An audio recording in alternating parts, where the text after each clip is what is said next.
আলমগাজী road premier football league ২০২৫ final খেলা সম্পন্ন হয়েছে। ফেনী পৌরসভা ৪ নং ward Alamgazi road premier football league ২০২৫ সম্পন্ন হয়েছে। মঙ্গলবার সন্ধ্যায় ফেনীর পৌর ৪ নং ওয়ার্ড মেহেদী সাইদি বাই বাই সংলগ্ন মাঠে খেলাটি অনুষ্ঠিত হয়। খেলায় মিশন মজুমদার এবং মাহিরা আয়বন একাদশ অংশগ্রহণ করে। মিশন মজুমদার ২ গোলে জয়লাভ করে।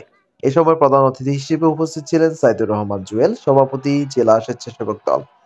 খেলা শেষে পুরস্কার বিতরণ করেন মুজিবুর রহমান মুজিব, আহ্বায়ক ফেনী পৌর স্বেচ্ছাসেবক দল।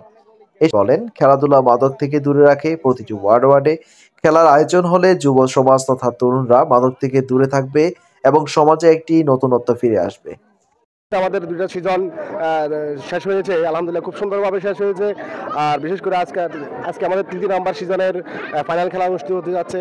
আমরা সবার কাছে দোয়া কামনা করি যেন আমাদের যুব সমাজ মাদক থেকে দূরে থেকে, মাদক শক্তি থেকে দূরে থেকে এসব খেলাধুলা নিয়ে ব্যস্ত থাকে। সিজন গেছে এবং ৩ নাম্বার সিজন চলতেছে এবং ভবিষ্যতে চলমান ইনশাল্লাহ থাকবে।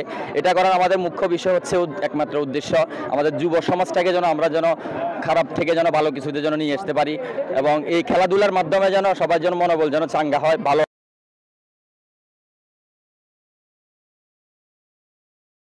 আপনারা দেখছেন দৈনিক কর্ণকণ্ঠ, সবার কথা বলে।